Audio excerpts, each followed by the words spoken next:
ಸಂಘದ ಸ್ವಯಂ ಸೇವಕನ ರೀತಿಯೇ ಶೈಲಿಯೇ ಏನು ಅಂದರೆ, ಉದಾಹರಣೆಗೆ ಹೇಳ್ತೀನಿ, ನೆಹರು ಒಂದು ಕಾಲದಲ್ಲಿ ಅವರೊಂದು ಶಬ್ದನೂ ಹೇಳಿದರು. ಅದು ಸ್ವಲ್ಪ ದೀರ್ಘವಾದರೂ ಹೇಳೇ ಬಿಡ್ತೀನಿ, ಯಾಕೆಂದರೆ ಮುಂದಿನ ಪ್ರಶ್ನೆಗಳಿಗೂ ಬರ್ಬೋದು. I will crush this organization ಅಂತ ಒಂದು ಹೇಳಿದರು.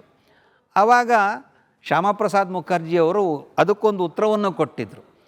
V will crush this mentality to crush ಅಂತ. ಅಂದರೆ ತುಳಿದು ಹಾಕ್ಬಿಡ್ತೀನಿ ಅನ್ನೋದಿದೆಯಲ್ಲ, ಈ ಮೆಂಟ್ಯಾಲಿಟಿ ಸರಿಯಲ್ಲ. ಅದರೇನಾಯಿತು ನೆಕ್ಸ್ಟು 1963ರಲ್ಲಿ RSSನ ಅದೇ ನೆಹರು ಅವರು ರೂಟ್ ಮಾರ್ಚಿಗೆ ಕರೆದ್ರು.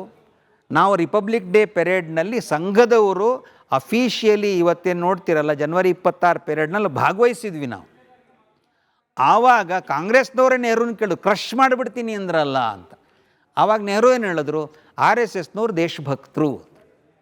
ಹಾಗಾಗಿ ಯಾರ್ಯಾರು ಇವತ್ತು ಬ್ಯಾನ್ ಮಾಡಬೇಕು ಅಂತಿದ್ದಾರೋ, ಇವತ್ತಲ್ಲ ನಾಳೆ ಅವ್ರಿಗೂ ಸ್ವಲ್ಪ ದೇವರು ಬುದ್ಧಿ ಕೊಟ್ಟು ಸ್ವಲ್ಪ ಸತ್ಯವನ್ನು ಒಪ್ಕೊಂಡು ಅವರೂ ಗಣವೇಶದಲ್ಲಿ ಮುಂದಿನ ಸರಿ ಬರಲಿ, ಯಾರು ಅಂದ್ರಲ್ಲ ಅವರೂ ಈ ಥರ ದಂಡ ಇಟ್ಕೊಂಡೇ ಬರಲಿ ಅಂತ ನಾವಂತೂ ಆಸೆ ಪಡ್ತೀವಿ ಮತ್ತು ಪ್ರಯತ್ನವೂ ಮಾಡ್ತೀವಿ.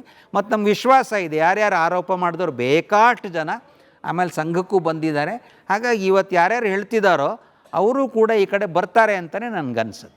ಈ ರೀತಿ ಒಂದೊಂದೇ ನೋಡ್ಕೊಂಡು ಬಂದರೆ ಅಂಬೇಡ್ಕರ್ ಏನೇನು ಹೇಳಿದ್ರೋ ಆ ಎಲ್ಲ ವಿಷಯಗಳು ಆಧುನಿಕ ಭಾರತದಲ್ಲಿ ಈಗ ಸತ್ಯ ಆಗ್ತಾ ಇದೆ.